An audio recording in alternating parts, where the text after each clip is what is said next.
책을 통해 정치인의 삶과 발자취를 이야기하는 시간 오유경의 인생 책방.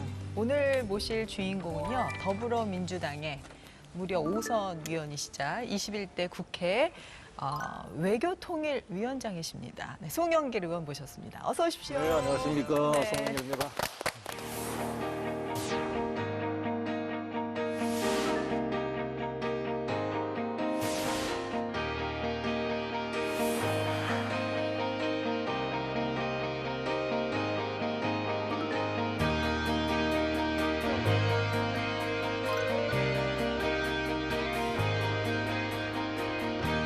지금 이 순간에 우리 대한민국의 국권을 지키고 한반도의 평화를 지키는데 제가 좀이나 할 역할이 있다 이런 생각을 가지고 나서게 되었습니다.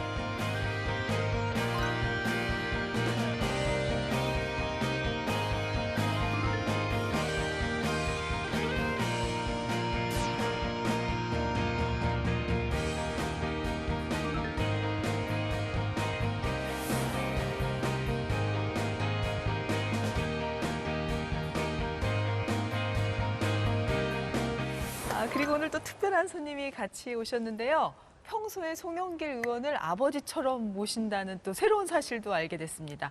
태극전사 이천수 선수 오셨습니다.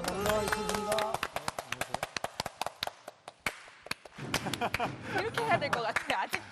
아직도 이거 해야 될 것 같아요. 아니 근데 두 분은 어떤 인연이 있으신 거예요? 제가 지금 살고 있는 우리 계양구 출신이에요. 부평초등학교 출신이고 예.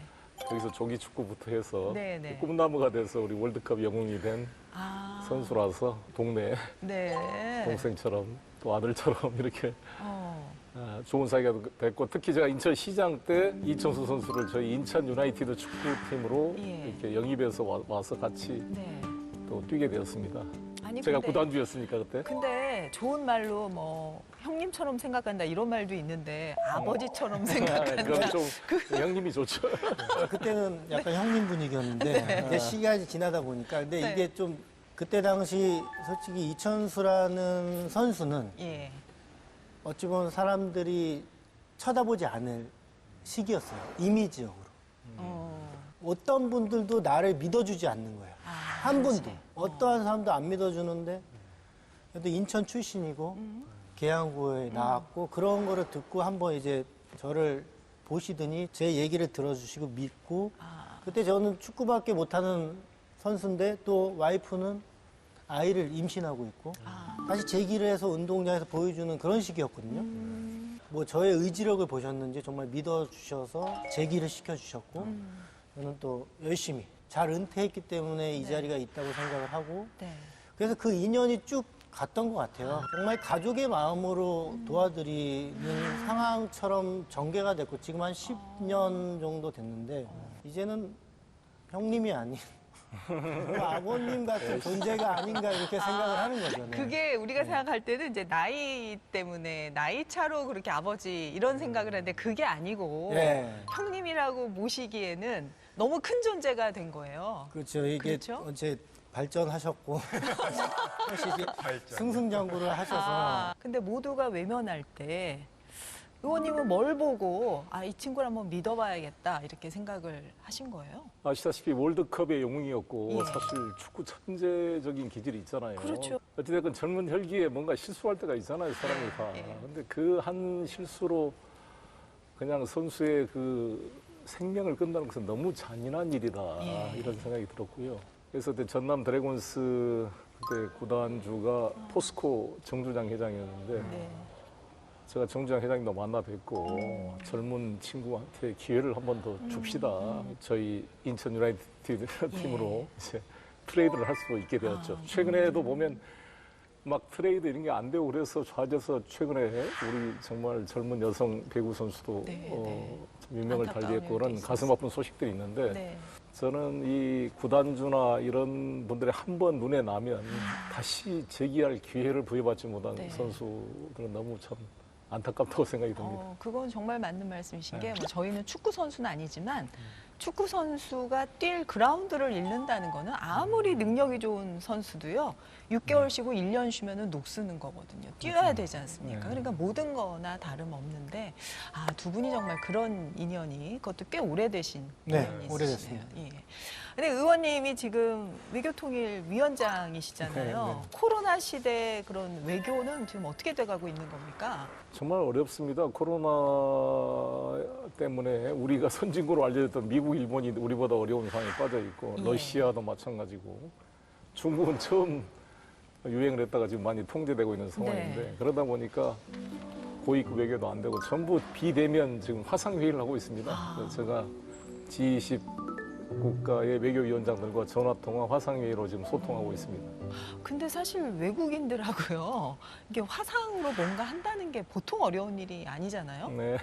그 유튜브에 출연을 하셨는데 예. 거기에서는 또 중국어로 말씀을 하시더라고요. 아니 하실 줄 아는 언어가 예. 러시아어, 중국어, 일어, 또 영어. 영어도 워낙 잘하시고요. 한국어 5개국어 하시는. 그러니까요. 언어 천재 조승현 씨는 알아도 언어 천재 송영길 의원. 아니 그러니까 하신다는 게 뭐 진짜 하시는 거예요? 그러니까요. 그 정도는 아니고 흉내 내는 겁니다.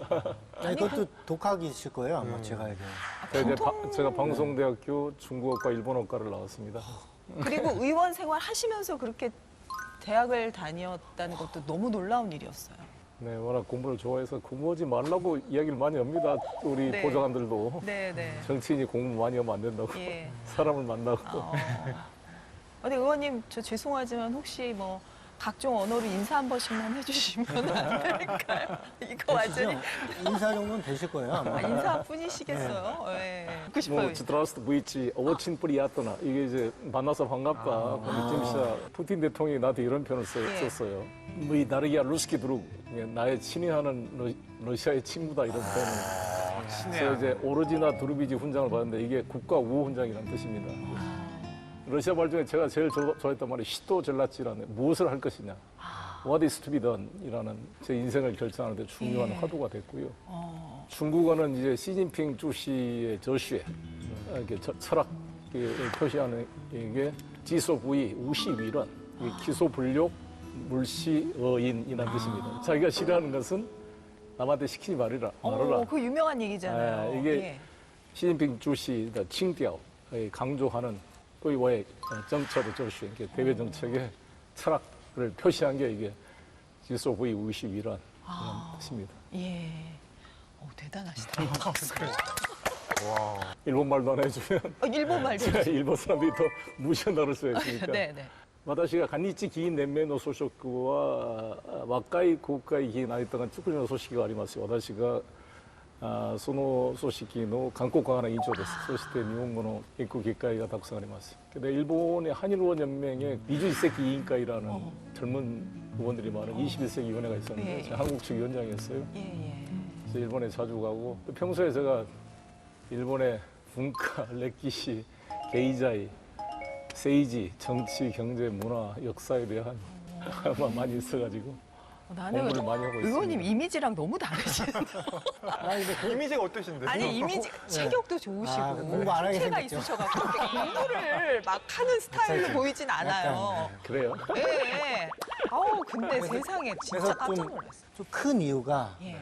그러니까 이게 큰 이유가 든 게 많다 해서 의원님은 그 바쁜 의원 생활 중에 이런 언어들을 또 독파해 가면서 또 의정 활동을 하셨다니까 부끄러워집니다, 갑자기. 아니, 그런 건 아니고 이게 이제 예. 의학을 공부하려고 그러면 사실 시간 내기가 어려운데 예. 제가 이제 정치를 하려면 외교 문제에 관심이 많다 보니까 예. 항상 인민일보, 한국시보 홈페이지에 들어가서 그 기사를 하나씩 읽어보고 사실은 그걸 보는 게 제일 좋죠. 그렇죠. 그러면 이제 자동적으로 이제 그 언어가 배워지게 되고 알게 되고 영어도 이제 항상 헤럴드 트리뷰나 뉴욕타임스 들어가서 아티클 한 개씩은 하루에 아사히나 뭐 니온 게이자이 요미우리 이것도 한 번씩 들어가 보고 이제 그러니까 조금씩 단어를 외워가야 되고 이게 사실 외국어를 배운다는 게 쉬운 일이 아니죠. 저도 이제 스페인 생활도 하고 네덜란드 생활, 또 일본 생활도 하고 3개국어? 사우디 사우디까지 어까지? 예. 했는데 저는 안 되더라고요. 그러니까 이게 좀 노력과의 차이인 것 같아요. 예. 노력은 했는데 언어는 안 되더라고요. 언어는 재능이 다르니까요. 아무나 거기까지 올라갑니까? 예. 아무튼 이분은 좀 특별한 예, 분인 걸로.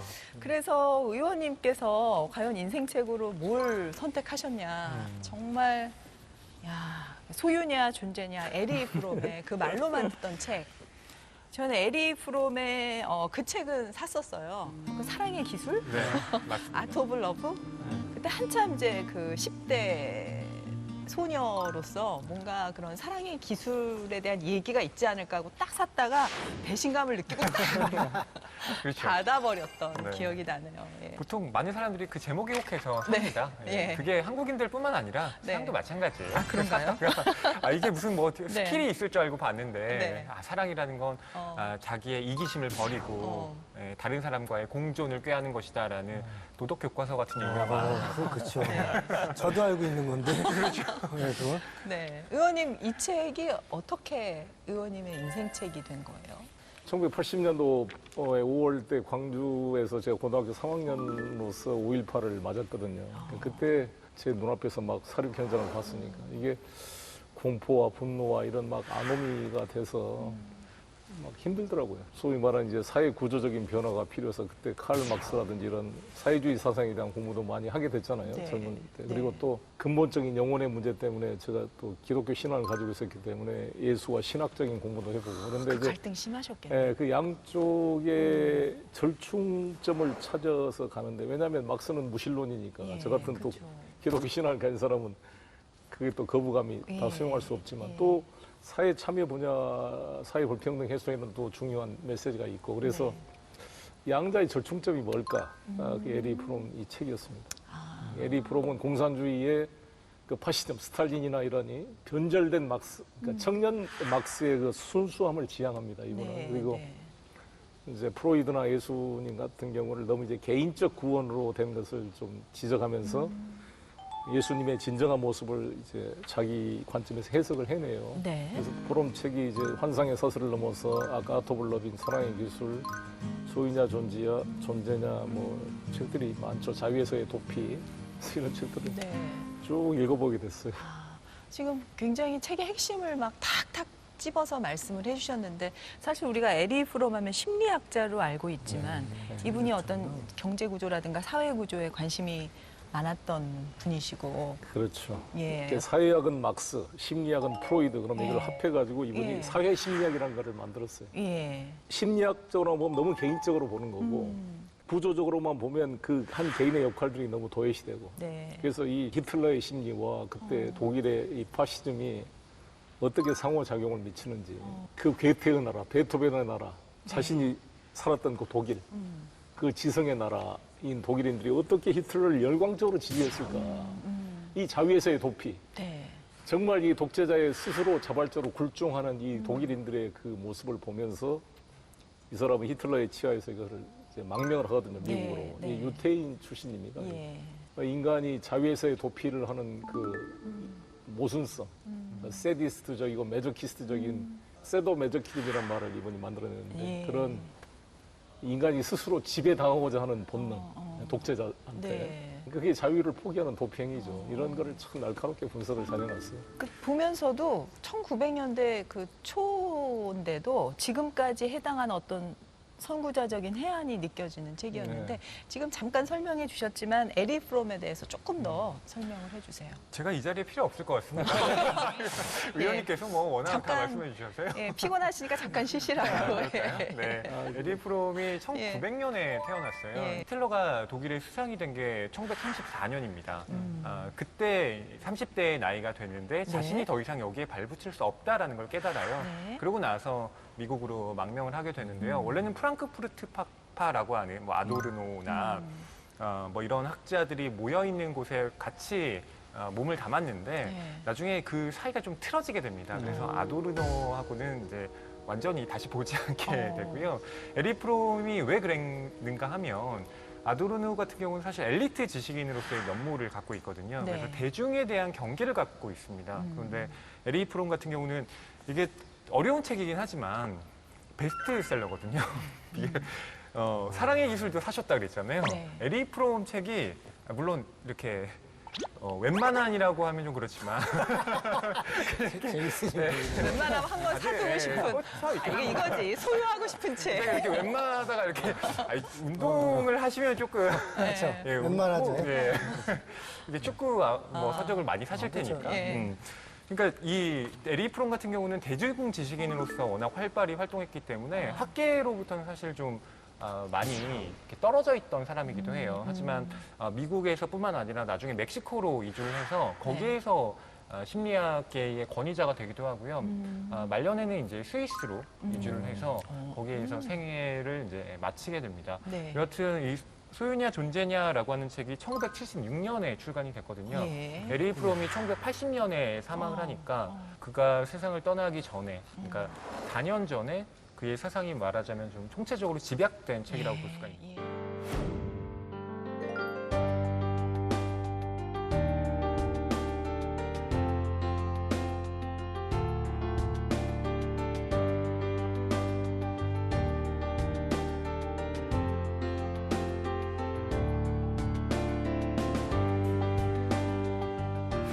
결국은 이 책에서 얘기하고자 하는 것은 우리는 어떤 삶을 살아야 하느냐, 소유론적인 삶을 살아야 되느냐, 아니면 존재론적인 삶을 살아야 되느냐에 대한 질문이고요. 물론 에리 프롬은 존재론적인 삶을 살아야 한다는 얘기를 하기 위해서 이 책을 쓴 거죠. 먼저 보겠습니다. 어서 많이 듣던 말인데 소유냐 존재냐 그것이 문제로다. 지나가다 아름다운 꽃을 봤는데 네. 꽃을 꺾어서 가져오고 싶은 사람. 네. 꽃을 아예 통째로 파가지고 화분에다 넣어가지고 자기 창문에 앞에 놔둬서 그거를 즐기고 싶어하는 사람. 네. 마지막 존재론적인 사람은 그냥 있는 것을 보고 즐기는 사람. 근데 그 이제 제일 마지막이 존재하는 삶이죠. 그러니까 자연을 지배하고 배타적으로 독점하고자 하는 사고. 사람과의 관계도 마찬가지고 네. 자신의 어떤 의견도 마찬가지고 보통 우리가 여야 정치를 하다 보면은 자기 의견을 한번 발표했다가 네. 이게 상대방이 논박하고 자기가 그걸 논리를 방어할 수 없으면 승복을 해야 되는데 쉽지가 않잖아요. 그게. 그렇죠. 계속 견강부회라든지 예. 자기 자존심, 자기 것이 무너지는 그런 이제 두려움에 빠지게 되기 때문에 네. 끝까지 우기게 되는 경우가 많거든요. 근데 그거를 과감하게 받아들일 수 있는 것, 자기가 틀린 것을 인정할 수 있는 용기 이런 게 필요하고 최근에 우리가 부동산 문제가 많잖아요. 네. 그거야말로 근데, 소유의 네, 문제죠. 소유 문제죠, 진짜. 근데 저는 이제 네. 이 책을 읽어서 그런지 몰라도 예. 저는 죽은 물질의 소유권을 내 앞으로 이전 등기 하는데 젊음을 낭비하고 싶지 않다. 그래가지고 부동산을 소유를 지금까지 제가 지금 전세 아파트 살고 있는데 왜 그럼 쇼 아니냐면 누가 그런 사람도 있지만 쇼도 1, 2년 한 게 아니라 20년을 이렇게 살았으니까 별로 집착하고 싶지가 않은 게 있었고요. 제 아내도 그런 생각이었고 그래서 나는 지구가 우리 집이다. 저 아름다운 정원이 내 집이어야 내 소유로 말뚝을 박아서 나만이 독점해야 즐거움이 있는 게 아니라 네. 지나가면서 보면 즐기는 거고 우리가 죽으면 또 다 렌트해서 살다가 가는 거잖아요. 이 책에 존재론적인 삶을 사는 사람의 사례가 많이 나오는데 여기서 사례로 들고 있는 사람은 다 예수, 석가모니, 부처 그런 분들이에요. 존재론적을 산다는 게 사실 쉬운 게 아니기 때문에 가장 큰 예로 이렇게 들고 말씀하신 이제 뭐 꽃이 예쁜 꽃이 있으면은 그걸 꺾어서 소유할 것이냐 네. 보면서 즐길 것이냐가 뭐 니체라든가 괴테 같은 시인들의 시에서 또 응용해서 얘기하기도 하고 그랬죠. 네, 이 책에서는 이제 테니슨의 시와 바쇼의 하이쿠를 비교하고 있는데요. 그렇죠. 테니슨 같은 경우는 서구적인 관점에서 예쁜 게 있네? 그럼 가져야지. 라고 하는 그러니까 소유적 실존 양식을 갖고 있다는 거죠. 근데 반면 바쇼라고 하는 이 일본의 하이쿠 시인은 꽃이 있으면 그냥 그 자체로 관조하면서 내가 그것을 즐기는 저 대상과 내가 하나가 되는 것 자체를 긍정하는 네. 그게 바로 존재적 실존 양식이라고 이야기를 하는데요. 이 책이 1976년에 출간됐다고 말씀을 드렸는데 네. 1970년대가 돌이켜보면 세계사적으로는 미국이 소련과 경쟁을 하면서 서구에서 패권을 거의 이제 쥐었던 시대였습니다. 음. 그러니까 산업이 엄청나게 발전을 했고 미국은 네. 그야말로 경제 호황기를 누리던 시대였는데 그때 에리 프롬은 느꼈던 거죠. 이것이 결코 사람들에게 좋은 것이 아니다라고 하는 걸요. 그러니까 여기에 보면 산업시대의 위대한 약속이 깨져버렸다라고 말을 하는데 그러니까 그 이유 중에 하나가 그 경제적 부라고 하는 것이 부강한 나라에게만 계속 집중되고 가난한 나라는 계속 가난한 그런 상태가 그 당시에도 유지되고 있었다는 거고 또 한 가지는 극단적 쾌락주의라고 하는 것. 그러니까 양적인 쾌락만 충족되면 사람들이 행복해질 거다라고 하는 그 믿음이 이제 통용되지 않는 시대가 되었다라고 네, 하는 걸 네. 이 책에서 언급을 하고 있는 겁니다. 네, 네. 그렇기 때문에 존재론적 실존 양식이 필요하다고 또 역설을 하고 있는 거죠. 그래요. 축구는 좀 다르죠. 다른가요? 축구는 소유를 해야 됩니다. 아, 그런가요? 예. 어쩌면 단체적인 운동이라고 표현이 되지만 예. 자기가 90분 내에 공을 잡는 시간이 보통 보면 한 사람당 2, 3분도 안 될 수도 있어요. 자기 앞에서 그러니까 90분이라는 시간이 가지만 저쪽도 갔다 저쪽도 갔다 상대도 갔다 넘어온 시간이면 네네. 그 짧은 시간 내에 나의 존재를 많은 팬들과 많은 관중분들과 TV를 시청하신 분들한테 보여주려면 그 공을 가졌을 때 나한테 많이 오게끔 유도해야 되고 그 소유했을 때 지켜야 되고 이 책을 솔직히 전 잘 모르겠어요. 솔직히 너무 어려워요. 저한테는 솔직히 듣는데 양쪽에서 너무 어려운 말 90년대 말 아버지를 원망하세요. 이 책을 하셔가지고. 아버님 뭐 똑똑하셔갖고 지금 얘기를 하시는데 딱 네. 근데 눈치는 되게 빨라서 네. 얘기 들은 거 딱 보면 예. 저는 개인적으로 욕심이 되게 많았던 친구예요.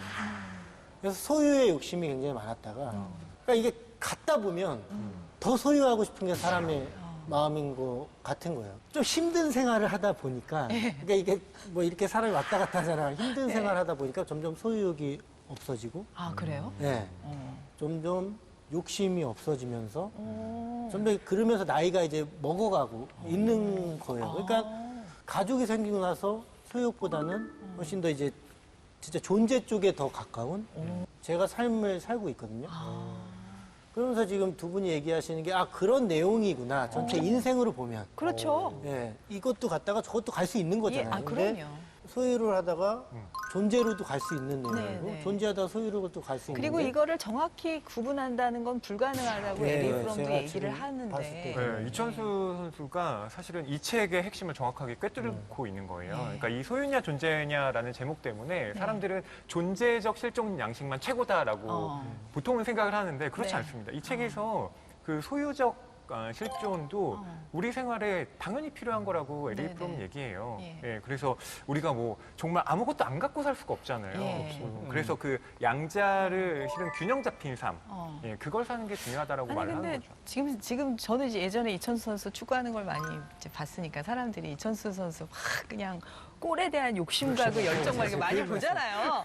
아 근데 좀 패스를 좀 해줘가지고 하게 해도 되는데 그 공 끝까지 붙들고 있었던 그 존재론적으로 축구를 조금 하셔도 되지 않았을까? 존재도 했는데 분명히 존재를 하죠. 축구가 12대 11 싸움이고 네, 이제 예. 밖에 선수도 있는데 예.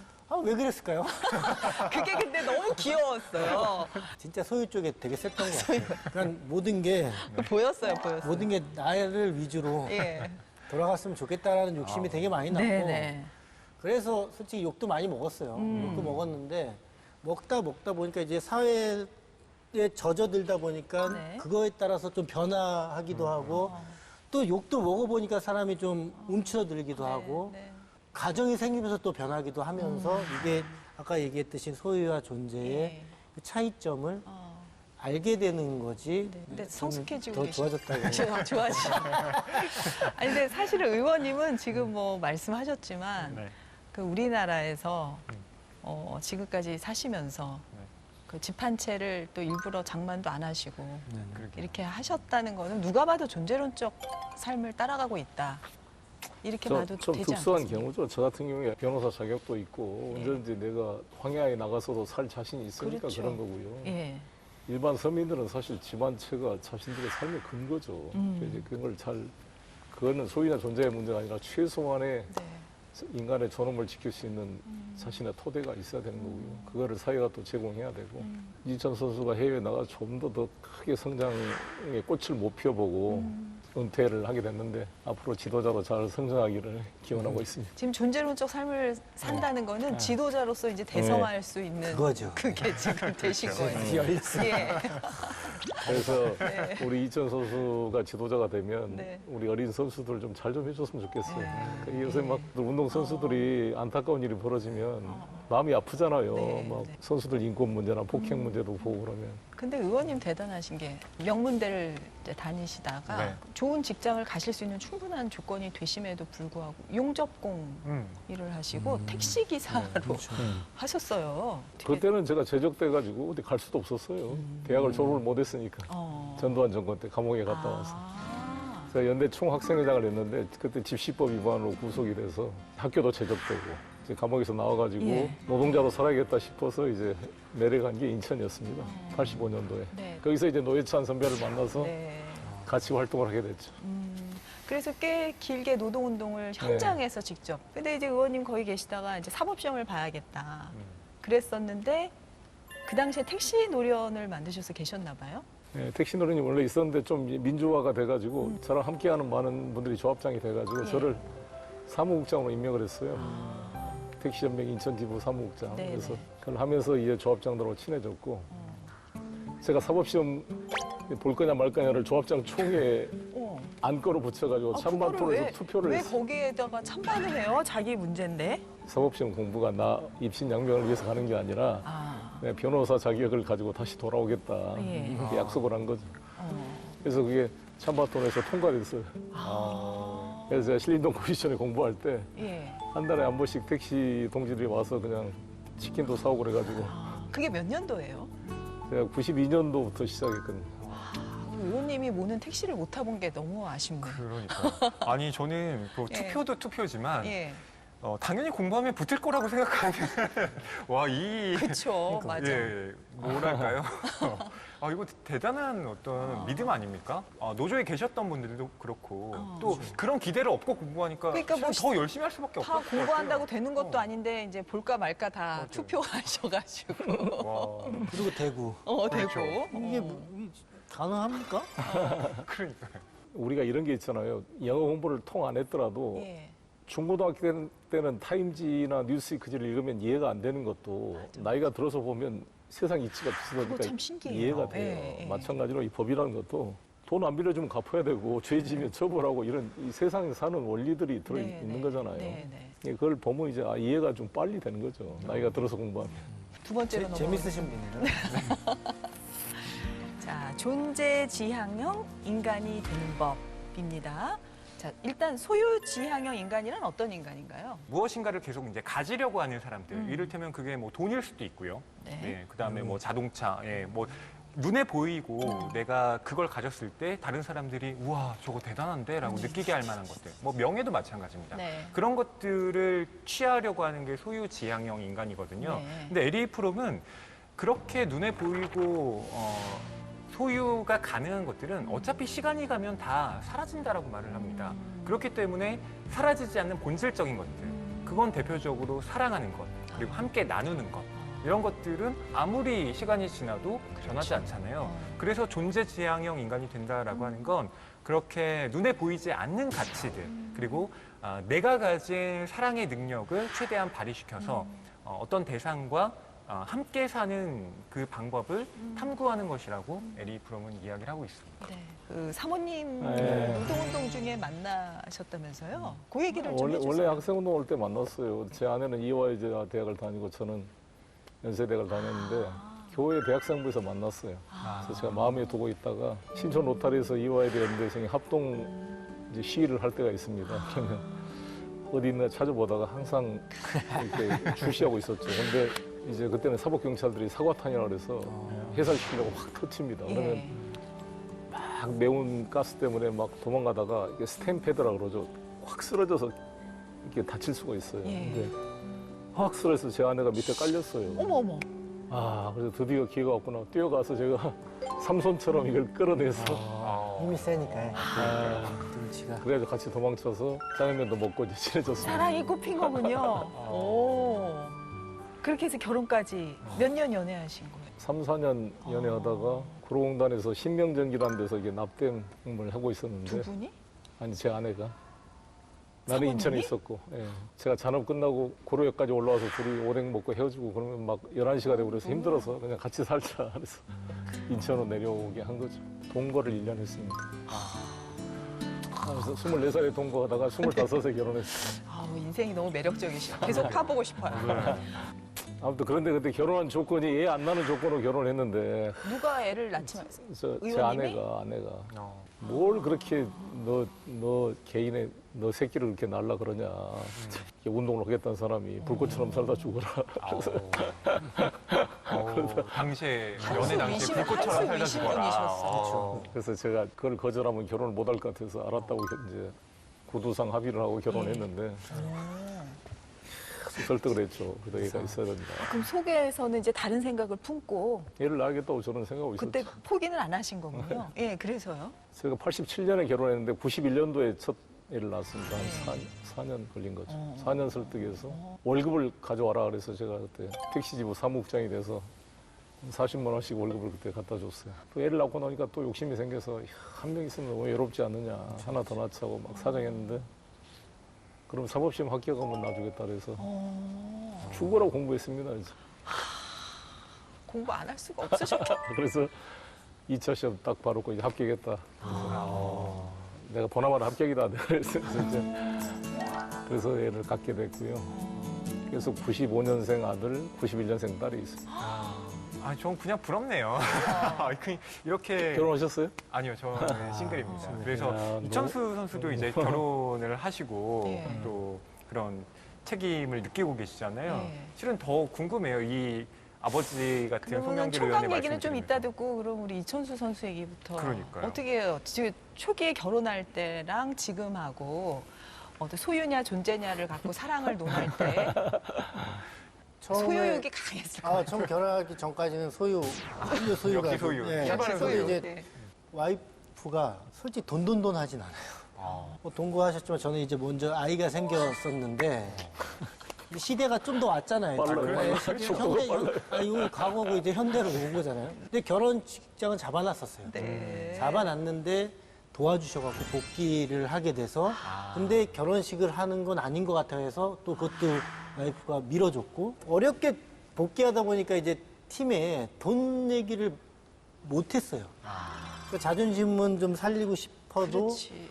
그 전에 선배들이 있지만 솔직히 내가 더 난 것 같기도 한 선배들보다도 더 달란 얘기를 못 하겠더라고요. 주시는 대로 받겠습니다라는 식으로 좀 얘기를 하다 보니까 이제 애기가 생기고 생활하기에는 좀 부족한 듯한? 근데 돈 얘기를 안 하고 뭐를 해야 되겠다는 얘기를 안 하고 솔직히 요즘 현대 여자로서 명품 가방 하나 사달라는 얘기를 지금까지 해본 적이 없어요. 진짜요? 네네네. 와이프가 37인데 28인가 9에 저랑 결혼했습니다.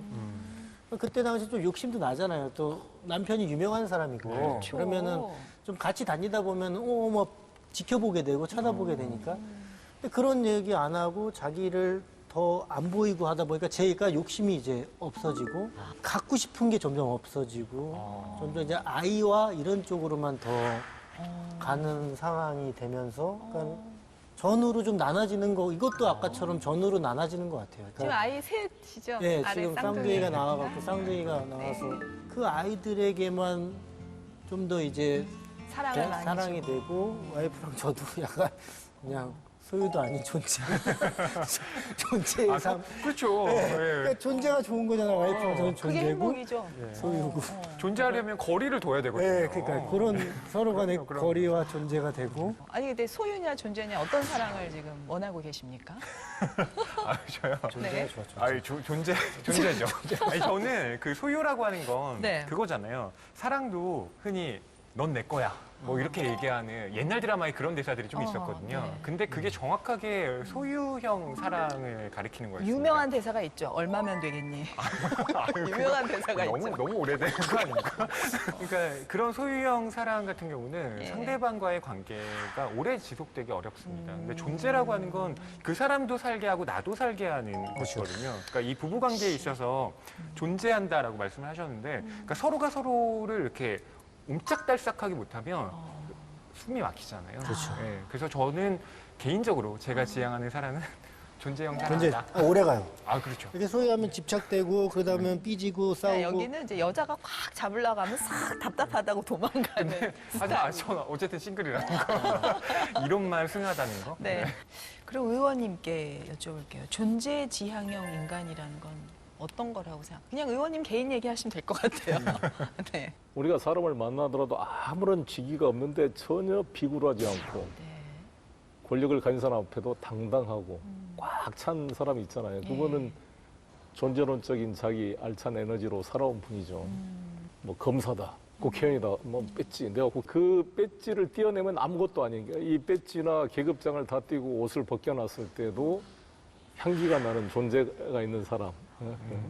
그거는 이제 존재 지향적 사람이고 내가 뭐 경찰청장이야, 뭐 검찰총장이야, 국회의원이야, 뭐 장관이야 이런 사람들 그걸 딱 띄워놓으면 아주 초라해지는 사람. 맞아. 그런 경우 있잖아요. 벗겨놓으면, 직장에서의 네. 자기의 직책이 그냥 자기의 존재 그 자체인 걸로 그렇죠. 생각하는. 그거는 이제 그 직위와 권력의 소유 지향적인 사람이라고 볼 수가 있겠죠. 우리 동료 후배들도 보면은 검사를 몇 년 하신 분도 전혀 검사 티가 안 나는 분도 계세요. 네. 어떤 분은 그냥 딱 나는 검사라고 이렇게 이마에 붙인 느낌이 드는 분도 계시고. 근데 아무 그런 느낌이 안 드신 분들은 그 권력을 소유하지 않고 검사로서 주어진 어떤 임무에 충실한 존재론적인 삶을 살아온 분이 아닌가. 정치인이 되셔서 가장 좀 존재론적으로 어려웠을 때는 언제가 떠오르세요? 뭐 가장 힘들 때는 떨어질 때죠. 어차피 정치인이 가장 힘든 게. 언제 제가 떨어지셨어요? 인천시장 4년 하고 재선에 실패를 했습니다. 그때. 그래도 한 1.8% 차 경소한 차로 질 거라고 생각을 안 했는데 예. 떨어지고 제가 많이 돌이켜서 반성을 하게 됐고 사람이 다 교만해질 수 있잖아요. 그리고 또 더구나 인천 이제 시장 광역자치단체가 된다는 것은 일종의 소통령이기 때문에 그렇죠. 모든 사람이 받들잖아요. 네. 인사권을 가지고 있고 10,000명이 넘는 공무원들을 인사를 할 수 있기 때문에 이게 오래 하면 교만해질 수밖에 없어요. 그래서 주위에서 다 떠받들기 때문에 네. 제가 떨어지고 나서 우리 현직 국회의원 시장들한테 전화를 해보면 그 전화 받는 게 영 불친절하고 잘 말투도 좀 다르고 이러면 그걸 보면서 야 저게 나의 모습이었구나. 그때 너무 힘들었어요. 그래서 제가 중국의 북경에서 그때 칭화대학에서 한 1년 동안 유배지처럼 유학 생활을 했습니다. 그때 인천시장 그때 한번 재선 실패하신 게 어떻게 보면 굉장히 더 큰 충격일 수 있으셨겠네요. 그렇죠. 국회의원도 첫 출마할 때 떨어졌어요. 네. 근데 이제 그때는 처음에 떨어질 때는 충격이 덜하죠. 근데 그렇죠, 현직을 하다 떨어지면 그러니까, 충격이 크거든요. 예. 지금 이제 50대 후반이 돼 가니까 다 살아있는 게 감사하고 범사에 감사란 말씀이 뭔지 네. 실감이 납니다. 자, 그러면은 우리는 또 어떤 삶을 살아야 할까? 마지막 키워드입니다. 함께 존재할 수 있는 새로운 사회라는 키워드가 나왔는데요. 실제로 이 책의 제일 마지막 부분에는 어떻게 새로운 사회에 대한 이야기가 나와서 조금 심리학자의 책을 읽으면서 좀 당황스러웠어요. 그래서 에리 프롬이 사회 심리학의 대가로 평가를 그렇군요. 받잖아요. 그러니까 네. 심리학이라는 게 개인적인 차원에 국한되는 게 아니라 네네. 이 사회가 개인의 마음을 만드는데 매우 중요한 역할을 한다라는 점에서 그걸 강조를 하고 있는 건데요. 네. 새로운 인간이 되기 위해선 우선 새로운 사회를 만들어야 한다를 네. 전제한 다음에 예. 이 에리 프롬이 새로운 인간에 대해서 몇 가지를 언급해요. 그러니까 새로운 사회가 없으면 새로운 인간이 안 된다는 게 일단 중요한 되게 어렵다라는 중요한 거고요. 거고. 네. 예. 저라면 과연 가능할까를 좀 자문해 보게 되는 그래요? 거긴 한데요. 책이 244쪽에 나와 있습니다. 네. 완전히 존재하기 위해서 모든 형태의 소유를 기꺼이 포기해야 할 마음가짐. 네. 그리고 또 재물을 모으는 것, 그리고 타인을 착취하는 데에서 오는 기쁨이 아니라 베풀고 나누어 가지는 데에서 우러나는 기쁨. 가능한 한 탐욕과 증오, 그리고 그릇된 환상을 줄이려고 노력하는 것. 이것 예수님의 삶이에요. 돌이켜보면 아 이거구나라는 생각이 들어요. 성경 네. 같은 느낌이 살짝 있는 것 같기도 하고. 네. 쉽지 않은 길이죠. 쉽지 않은 길인데 이제 저는 인간의 악마성이라는 게 우리한테 내재돼 있잖아요. 관동 대지진 때 학살이라든지 일본인들의 학살, 6.25 때 민간인 학살, 뭐 좌우 양측에 간 그리고 뭐 유태인 학살부터 제가 대학살에 대한 그 책을 모아놓은 게 있어요. 네. 공부를 좀 해봤어요. 근데 어. 특히 그 나는 히틀러가 유태인들을 학살했을 때 그 괴벨스라는 사람이 네. 선전상이었는데 그 괴벨스가 쓴 글을 보면서 이렇게 선동이 되는구나. 괴벨수가 뭐라 그랬냐. 이 유태인들은 쥐새끼 같은 놈들이다. 이 공산주의자들이고 패스트균을 퍼뜨린 놈들이다. 이런 분을 잡아 죽여서 독일 민족의 생존을 지켜야 된다. 그리고 애들이 특히 나쁜 거는 2000년 전에 예수님을 십자가에 못 박혀 죽인 놈들이 바로 유태인이다. 유태인, 레닌, 막스 다 이게 공산장들이다. 그러니까 유태인들을 잡아 죽이자. 예수님에 대한 피해 복수를 할 때가 왔다. 그렇게 해서 유태인을 죽이는 것을 정당화시켜요. 그런 인간이 어떻게 이렇게 가능할까, 사회 심리적으로. 그래서 저는 우리 한국 사회도 태극기 부대를 그럼 뭐 송영길, 뭐 민주당, 빨갱이들 막 이렇게 하는데 다 우리가 사람이잖아, 사람. 저도 이거 태극기를 달고 다니잖아요. 이번에 문재인 대통령께서 헌법 10조를 이야기했어요. 인간의 존엄과 가치, 행복 추구권이 있고 국가는 이러한 권리를 확인하고 실현할 의무를 진다고 되어 있습니다. 그래서 헌법 10조가 우리 대한민국의 정체성이에요. 우리 국가는 국민이 국가를 위해 존재하는 게 아니라 국가가 국민의 기본권을 실현하기 위해서 수단적 존재다. 대통령이든 국회의원이든 다. 북한은 김일성, 김정일 중심의 그런 사회주의 헌법과의 차이죠. 우리 사회가 다시는 광기에 빠지지 않았으면 좋겠어요. 상대방을 다르다고 막 죽여도 되는 존재로 규정하지 않았으면 좋겠어요. 5.18 때도 그랬잖아요. 전라도 홍어 빨갱이. 왜 한 지역을 고립시켜서 유태인 매도하듯이 특정 지역을 매도하면 얼마나 맞습니다. 공포스럽겠어요. 거기서 서로가 다르다고 죽여도 되는 존재라는 광기에 빠지지 않았으면 그런 아름다운 대한민국을 만들었으면 하는 게 꿈입니다. 그래서 이제 남북 통일도 우리가 공산당의 통일을 바라는 건 아니잖아요. 그렇죠. 우리 헌법이 자유민주적 기본 질서에 있거든 평화 통일을 바라고 있기 때문에 그런 통일을 만들게 노력했으면 좋겠어요. 우리가 조금만 더 천천히 차분히 하나만 더 자세히 들여다보는 여유가 있어도 그렇게 누가 선전선동을 할 때 다 그냥 양분화돼서 너는 적이고 너는 친구야 이렇게 안 할 것 같거든요. 그런 생각이 들었습니다.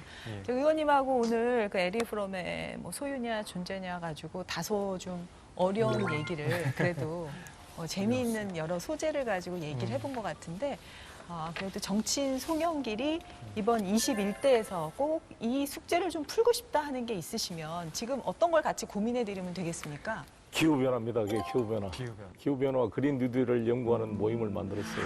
제가 요즘 실천이 뭐냐면 국회 안에서는 차 안 타기, 엘리베이터 안 타기, 계단 걷고 가능한 걸어 다니고, 그다음에 일회용 안 쓰기, 그래서 텀블러 쓰고 시켜 먹지 않고 식당 가서 가능하면 먹고 머그잔 쓰고 이런 걸 실천하고 있고요.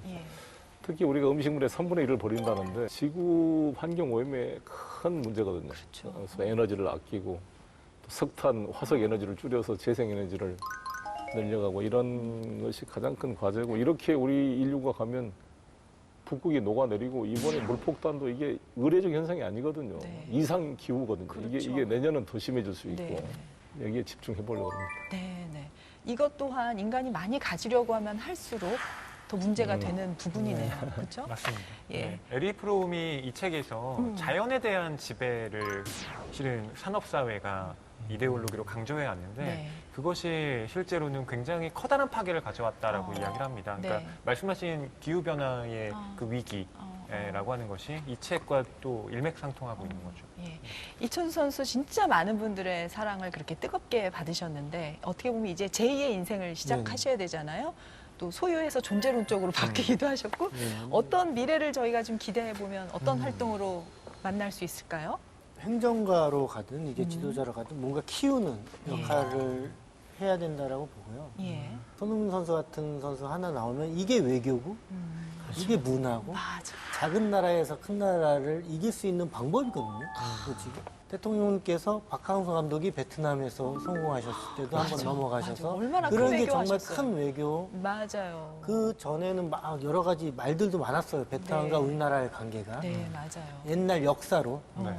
근데 그런 게 한 번에 또 없어지면서 뭔가 사람 하나가 네. 나라의 엄청난 기운이 될 수 있는 저는 그나마 소유에 조금이라도 남아있다면 큰 선수들이 나와서 나라에 뭔가 발전이 될 수 있게끔 기여하는 역할을 해야 되지 않을까가 지금 해 나가야 될 일이라고 보고요. 그러기 위해서는 오늘 이 자리가 참 좋은 게 그렇네요. 많이 배우는 것 같아요. 왜냐면 이게 소유만 된다고 해서 되는 것도 아니고 존재만 된다고 해서 되는 게 아니라 양날을 잘 이용할 줄 알아야 정말 사람 키우는데도 굉장히 좋아질 수 있다는 걸 확 느끼거든요. 그리고 저희 이제 송영길 의원님 덕분에 소유냐 존재냐라는 책을 한번 읽어보면서 저도 스스로 많이 돌아보게 됐는데요. 의원님 혹시 이 책 어떤 분들이 읽었으면 좋겠다 추천하고 싶은 누가 추천될까요? 뭐든지 실패한 사람, 이번에 국회의원 나왔다 떨어진 분들, 뭐 시험 봐가지고 떨어진 분들 꼭 한번 읽었으면 좋겠어요. 큰 위안이 되고 예. 다시 힘을 얻을 수 있는 뭔가 좌절을 겪으신 분들, 뭔가 잃어버리고 허탈한 분들한테 이걸 주면 상당히 큰 또 해법을 찾을 수 있지 않을까. 너무 좋은 말씀이시고 반대로 또 지금 엄청 승승장구하신 분들 또 한번 읽으면서 자기 그렇죠. 위치를 좀 돌아보면 좋겠다는 생각도 하게 되네요. 네, 그런 분들 잘 안 읽어요. 읽을 동기가 안 생기죠. 그렇죠. 맞아요. 이게 많으셔서. 네. 경험을 해봐야죠. 네. 네. 어떻게 우리 허위 평론가 네. 이 책 재밌게 읽을 수 있는 방법? 새로운 사회를 또 LA 프롬이 강조를 하잖아요. 그때의 새로운 사회라고 하는 건 어떤 거냐면, 그러니까 빈부격차가 좀 완화되고요. 그다음에 참여민주주의를 지향하는 것. 그러니까 굉장히 거시적인 이야기들을 많이 합니다. 근데 네. 실제로 지금 우리 사회가 변화하고 있는 지점을 이미 몇십 년 전에 그렇게 가야 한다라고 이야기를 하고 있고요. 또 네. 한 가지는 여성 해방에 대해서도 여기서 특히 강조를 해요. 그러니까 여성이 가부장적 질서에서 해방되어야 함을 역설하고 있습니다. 그 부분을 요즘의 페미니즘의 부분과 관련해서 읽어본다면 흥미로운 독법이 되지 않을까 생각을 해요. 네. 오늘 오유경의 인생 책방 송영길 의원 그리고 이천수 선수와 함께했습니다. 감사합니다. 감사합니다. 네.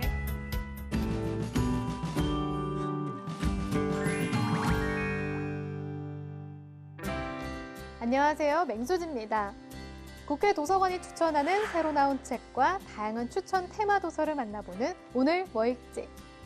오늘은 각 분야 전문가의 책 리뷰를 만나보는 시간 금주의 소평이 기다리고 있습니다. 먼저 국회 도서관이 추천하는 새로 나온 책 함께 만나볼까요?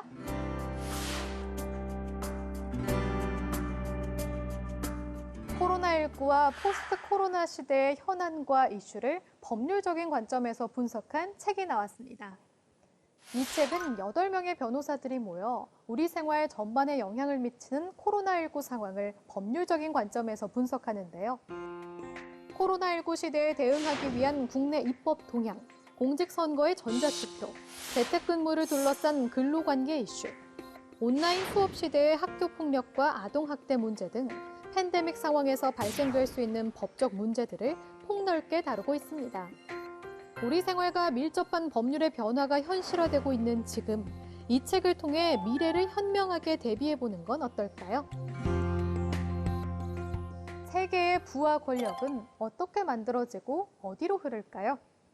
이 책의 저자 에드워드 로스 디킨슨 교수는 각 나라의 해외 투자액, 교역량, 출산율 등 흥미롭고 탄탄한 데이터를 바탕으로 각 나라가 부를 쌓는 과정을 입체적으로 분석합니다.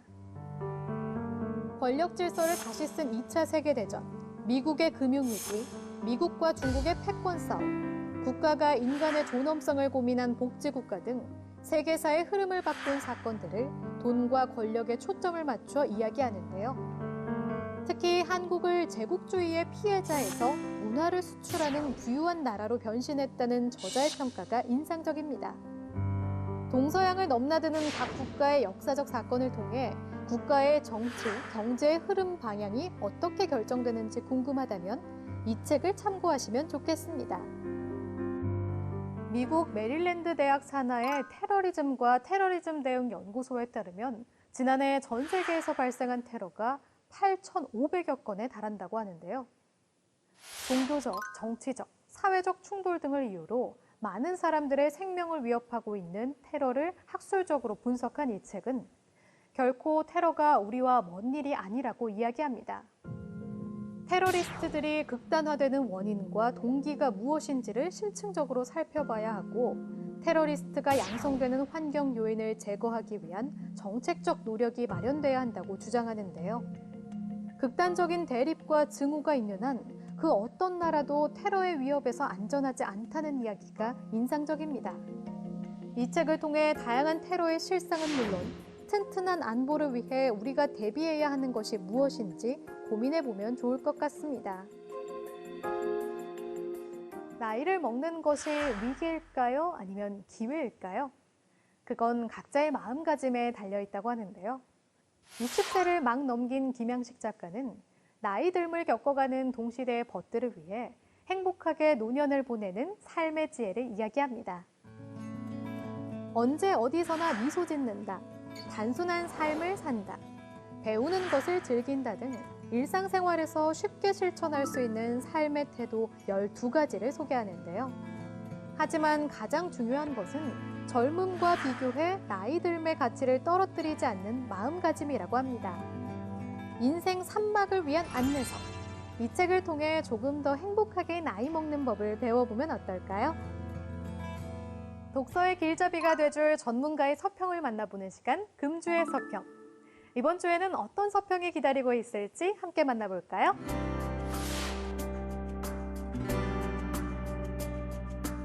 전 세계의 경제학자들은 2030년에는 약 20억 개의 일자리가 사라질 거라고 예측합니다. 이렇게 많은 일자리가 사라진다면 과연 우리의 미래는 어떻게 될까요? 책 2030 미래 일자리 보고서는 이런 절박한 물음에 대응 방안을 제시합니다. 이 책은 로봇이 각 분야의 일자리에서 어떤 영향을 미치게 될 것인지, 이에 우리는 어떤 준비를 해야 하는지 등 각 분야별 전문가들의 의견을 담아 다가올 로봇과 인간의 일자리 전쟁에 대해 풀어놓는데요. 이 책의 서평을 쓴 국회 미래연구원 박성원 연구위원은 나의 일자리에 대한 정확한 진단이 가장 시급하고 내가 가진 일자리가 인공지능으로 쉽게 대체될 수 있는지를 파악해 그 변화를 따라갈 수 있는 기술을 익혀야 한다고 말합니다.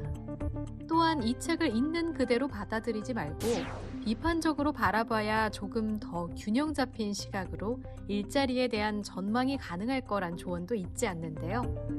10년 후 다가올 우리 삶의 변화에 대한 대비책을 이 책을 통해 마련해보는 건 어떨까요? 차별과 혐오를 넘어서 타인에게 품위를 발휘하자는 메시지를 담은 책이 나왔습니다. 바로 무례한 시대를 품위 있게 건너는 법인데요. 혼자서 살아갈 수 없는 세상에서 좀 더 나은 삶을 살기 위해 타인을 인정하고 배려하는 품위를 갖추자고 주장합니다.